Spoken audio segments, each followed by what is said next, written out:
Welcome to Lulu's Storytime, where imagination comes to life. Get ready to dive into a world full of heartwarming tales that will capture your imagination as you drift off to sleep. Little Jack, the SILLY-YAK, has SILLY-YAK disease. By Jasmin Quarless-Carew. There was a yak called Jack. He loved to dance and play. He jumped and hopped and bounced around and played around all day. His friends called him a silly yak. He always found a way to make them laugh and fall about and lead them all astray. He wore a rainbow hat that whirled round and round. His friends all thought that Jack's old hat had made a funny sound. Turns out it was not Jack's hat that creaked like a door. It was inside his hairy belly. He said, "My tummy's sore." Jack became unwell, and he sort of lost his silly. His friends encouraged him to play, but Jack felt rather illy. His tummy rumbled lots and lots. His farts became quite smelly. He had to run, holding his bum and rather hurdy belly, to the toilet for a while. Jack sat there and farted. He pumped and trumped for 20 minutes, till his farts departed. Mummy Yak was worried for Jack, so called up Dr. Snake. They called in quick, in just a tick. "Oh, Jack, your belly ache." "It's SILLY-YAK disease," he said. "No gluten food for you. That's barely rye, oats, and wheat. I've spelt it out for you." Little Jack asked, "What is that? I've not heard that before." "Is that what's making my hairy belly feel so very sore?"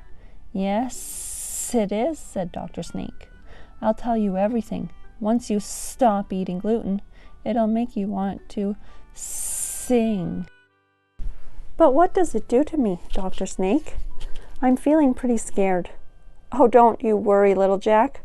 I'll have you quite prepared. Barley is so gnarly, and rye will make you cry. Eat oats, you'll bloat, and spelt, you'll smelt." He let out with a sigh. "And don't forget the wheat, young Jack. It's in so many things. Just check the label on the back, even the chicken wings. For wheat can be in all manner of food. You just can't be too careful. Don't forget to check, check, check. It's not worth being dareful. No bread, no pastries, no apple pies, no biscuits and no crumpets, no pasta or pizza, not even a slice. Your bum will toot like a trumpet."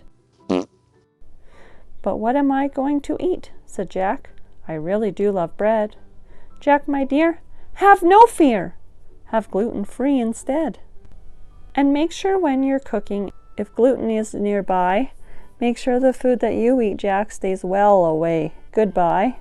See celiac disease? It can be quite serious. If you eat gluten, little Jack, you might feel quite delirious. But do not worry, little Jack. There's plenty you can eat, like carrots and broccoli, corn on the cob, potatoes, rice, and meat.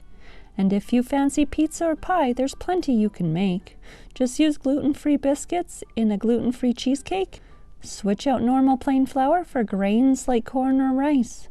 You'll find that you can make it all, and it actually tastes nice. Mummy Yak and Little Jack were driving on their way. Little Jack let out a cry. "This has been the worst day. I can't have any food I like, or my tummy will just roar. But Mommy, please, this isn't fair. I don't want this anymore." Then Mummy Yak looked at Jack, and came to her a thought. "Don't be sad, my little love. Remember what we were taught.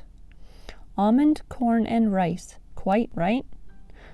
I think I've found a winner. Yes, I know we'll cook some gluten-free pasta for dinner." "Thank you, Mummy Yak," said Jack. "I think I'm starting to see. No gluten for me. Not now, not ever. That really is the key." Off they went. They had a plan, and soon it was quite easy. With a chop and a splosh and a cooking pot, pasta oh so cheesy. Come back to Lulu's for more story time.